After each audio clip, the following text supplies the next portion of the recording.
Bonjour et bienvenue en français 115 à l'Université de Furman.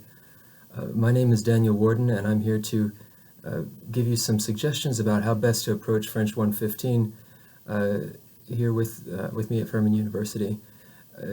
I'm going to cover three main sections in this video, the first being the documents that I handed out today in class. The printed documents require a certain approach to best use them. So I'm going to give you some advice on that front. Next, I'm going to discuss a bit how I would advise you to approach reading or using your first year French textbook, which isn't necessarily always intuitive. Next, I'd like to suggest something a little bit more abstract, propose an initial strategy for lack of a better word, how to read a presentational section in the textbook that will enrich your, I hope, will enrich your comprehension and acquisition. I will say that over the years I've had a number of students report to me that they found it to be very helpful and even eye-opening. So we'll get to that point third. All right, to begin with, talking about my documents. I'd like to discuss my syllabus, which I have here. Here we are, printed syllabus. I'm also posting this on our Moodle site, where you'll be able to take advantage of the various links that are in it. I'd like to start with the homework in the syllabus, our different assignment types. Here, if you look at this this section on homework, the first thing to remember is that the electronic MyFrenchLab homework is always due at 11:59 p.m. the night before we teach the material in class. Now, actually, you won't need to memorize each date, because if you log into the MyFrenchLab system, you'll see that the automatic due dates, that I've already set due dates for that specific time. So it'll tell you exactly when is the deadline for you to complete each assignment. And it will automatically grade it and report to me about it. So in contrast with the electronic MyFrenchLab homework, you have other types of homework. So for example, here I list two assignment types. For example, dictée and mémorisation et réponse. At least in the first section today, when I ask about dictée, a number of you were familiar with that. This is going to be going to practice both our listening and selecting components of meaning as someone is speaking to us, and also the production of grammatically accurate written text. And then the other thing is I have these combinations of memorizations and answers to questions. So in each time, for each assignment of that type, I'll assign you a few lines of text that will be in, most likely in the e-textbook, occasionally on a YouTube video or something like that. And you will need to basically go through those two lines while listening to the recording, trying to imitate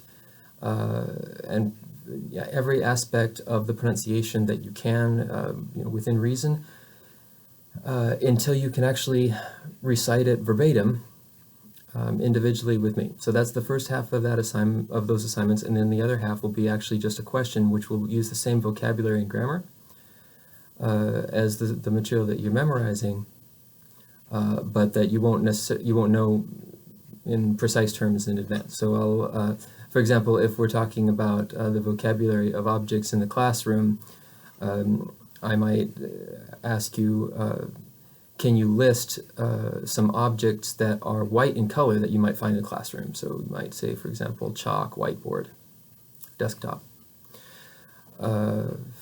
Okay, whereas perhaps the thing you memorized was on the desk there is a piece of chalk and an eraser. So I hope that's clear. So that's the mémorisation et réponse assignments. In terms of quizzes and tests, so in this class, quizzes, we call them les contrôles. Here you have a description starting on the bottom of page 3 of the syllabus. And note that your quizzes and contrôles are on the content of our textbook, Point de Départ. So unless otherwise announced, all the material on the quizzes will be in your textbook. Same thing with the exams. Okay, moving right along, yes.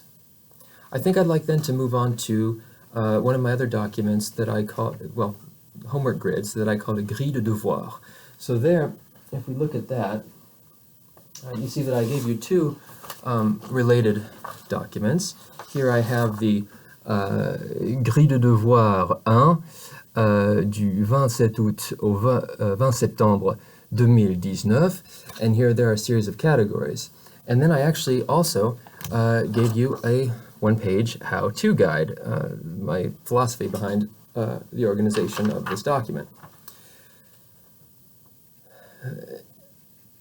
So you should be looking at these two documents side by side, at least early on.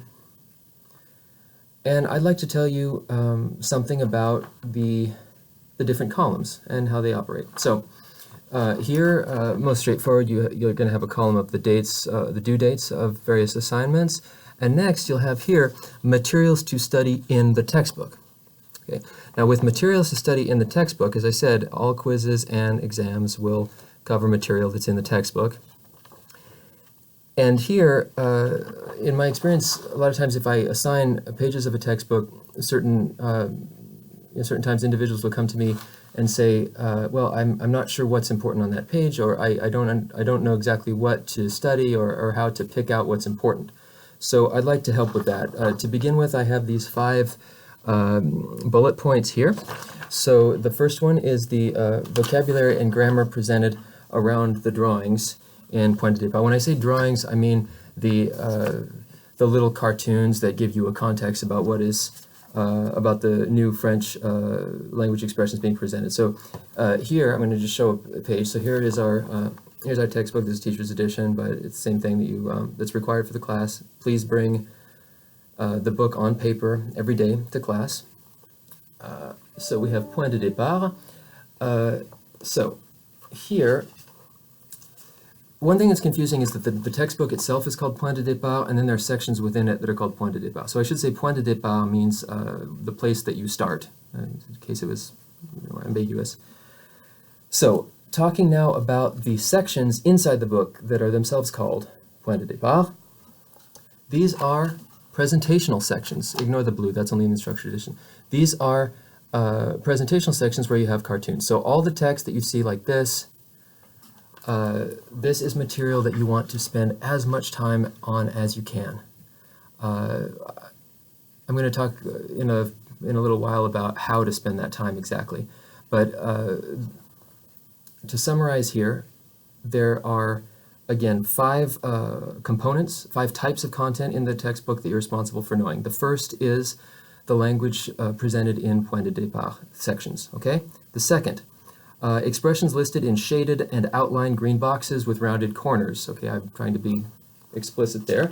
So one example here on page 4, you see here we have an outline around the box. Okay, it's green. It has new expressions here, and it has their translation. So anything in a green box, you need to repeat, practice over and over until it is just extremely familiar to you.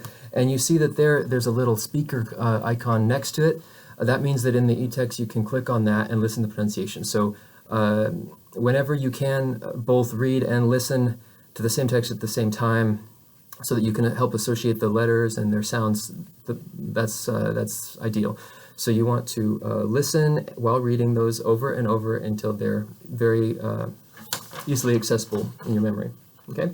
The third point. So first, the Point de Départ sections. Second, the green outlined boxes with rounded corners. Okay.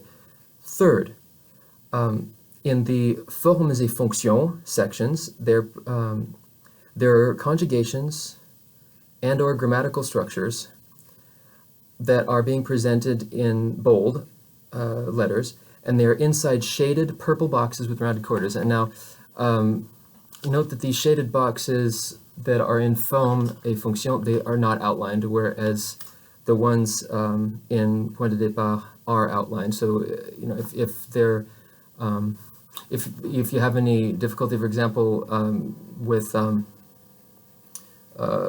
distinguishing them, otherwise look for the outline to distinguish.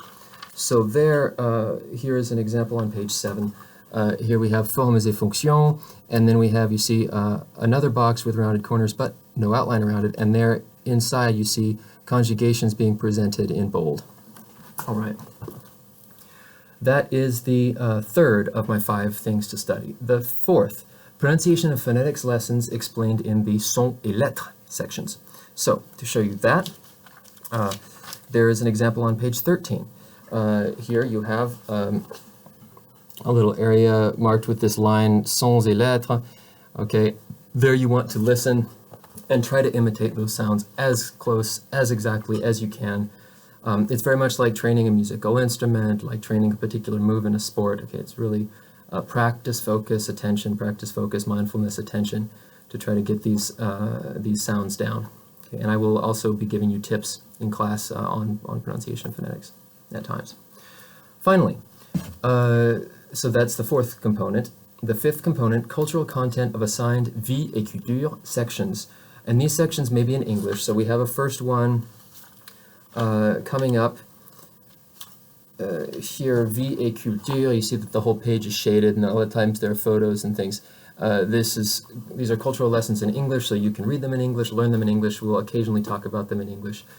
Not to mislead you, once more for emphasis, 90% of our class time will be spent in French immersion. Only 10% will be spent in English, and that will be generally cultural discussions like this on vie et culture. Okay, so again, the 5 things to study, to focus on in the textbook. The vocabulary and grammar around the drawings and the point de départ sections. Okay, number 1. Number 2, the expressions listed in green outline shaded boxes with rounded corners. Okay. Number 3, conjugations and grammatical structures in the formes et fonctions presented in bold inside shaded purple non-outline boxes. Okay. Number 4, the pronunciation of phonetics in the sons et lettres sections, and then number 5, cultural content of assigned vie et culture sections. Those are the things that you need to study in your textbook. Okay, now I'd like to move on to the calendrier de préparation, which is the other document that I have.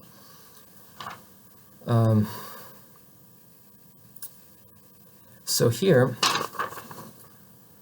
these are not homework. So the distinction between this and the homework grid, these are things that need to be done at home, that need to be practiced, but they're not things that need to be turned in. They're things to be practiced so that you can do them in class, or in other terms, it's sort of like practicing a musical passage that you're then going to test out and perform in class.